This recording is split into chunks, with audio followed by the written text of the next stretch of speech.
Halo sahabat, pencinta film serial India, kembali lagi bersama saya di Ganapati Channel. Pada video kali ini saya akan membahas siapakah dewa tertinggi dalam agama Hindu. Apakah Dewa Brahma, Dewa Wisnu, ataupun Dewa Siwa?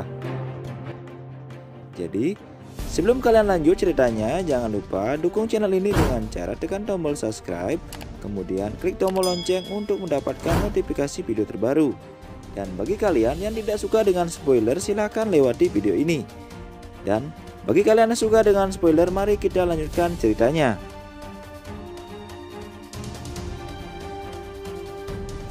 Siapakah dewa yang tertinggi? Apakah Dewa Brahma, Dewa Wisnu, ataupun Dewa Siwa? Itulah pertanyaan yang sering muncul di benak kita.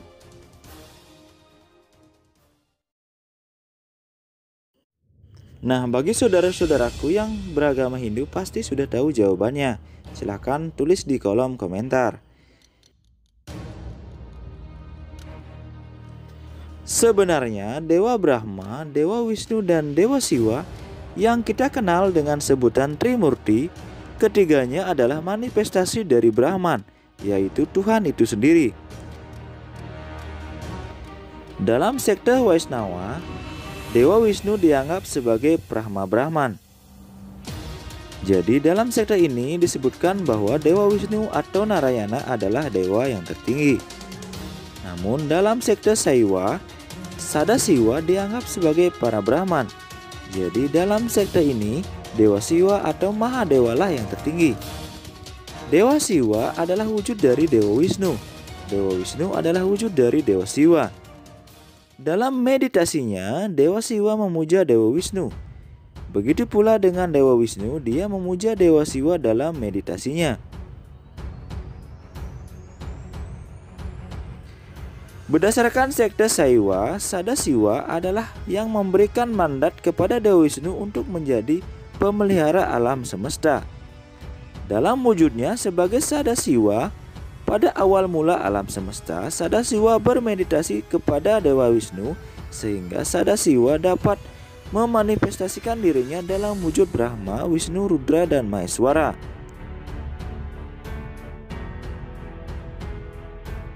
Sedangkan dalam sekte Waisnawa, Mahawisnu adalah yang memberikan mandat kepada Dewa Siwa sebagai pelebur alam semesta. Dalam wujudnya sebagai Mahawisnu, Dewa Wisnu bermeditasi kepada Maheswara atau Dewa Siwa sehingga lahirlah Dewa Brahma dari pusarnya.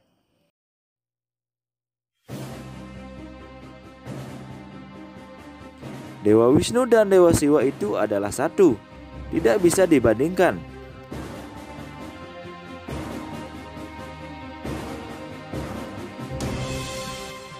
Untuk pemahaman lebih jelasnya, mari kita pahami konsep ketuhanan dalam agama Hindu. Dalam ajaran agama Hindu, tidak ada pandangan bahwa Tuhan itu berbeda antara yang dipuja umat agama yang satu dengan yang lainnya. Konsep dasar memahami ketuhanan dalam agama Hindu adalah bahwa Tuhan itu satu dan dipuja dengan berbagai cara dan jalan berdasarkan etika masing-masing. Sastra Weda dalam Upanishad bab 4 menyebutkan Ekam Ewa Adwityam Brahman, yang artinya Tuhan itu hanya satu, tidak ada duanya. Sementara dalam Narayana Upanishad ditegaskan bahwa Eko Narayana Nadwito Asti Kacit, yang artinya hanya satu Tuhan, sama sekali tidak ada duanya. Dalam perwujudan bakti kepada Tuhan Yang Maha Esa dengan sifatnya yang acintya, yang artinya tidak dapat dipikirkan, manusia dengan sifatnya yang awidya, yang artinya tidak sempurna, memuja Tuhan dengan berbagai rupa, nama, dan sebutan, serta berbagai interpretasinya. Dengan keterbatasannya, manusia tidak dapat menggambarkan Tuhan dengan sempurna. Sebagai makhluk yang dikaruniai akal dan pikiran, manusia memiliki cara untuk mewujudkan baktinya kepada Tuhan dengan berbagai cara dan berdasarkan nilai-nilai dharma. Kita sebagai manusia tidak dapat menggambarkan Tuhan secara utuh. Kita hanya bisa menggambarkan Tuhan seperti apa yang kita pikirkan dan untuk diri kita sendiri. Karena definisi Tuhan menurut kalian akan berbeda dengan definisi Tuhan menurut saya. Namun kebenaran yang mutlak itu adalah Tuhan itu satu, tidak ada duanya. Kita seperti orang buta yang meraba gajah dalam menggambarkan keagungan Tuhan.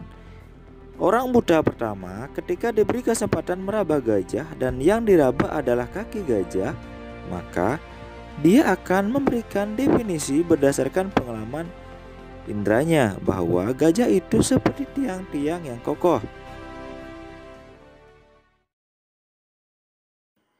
Dan selanjutnya, orang buta kedua yang meraba telinganya, maka akan dapat definisikan bahwa gajah seperti kipas yang besar.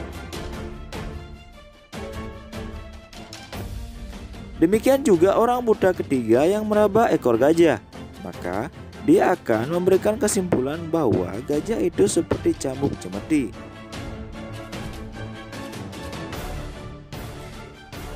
Apakah orang buta tadi meraba objek yang sama? Jawabannya tentu iya. Namun apakah mereka memiliki pandangan dan kesimpulan yang sama tentang objek yang dirabanya? Tentu jawabannya tidak.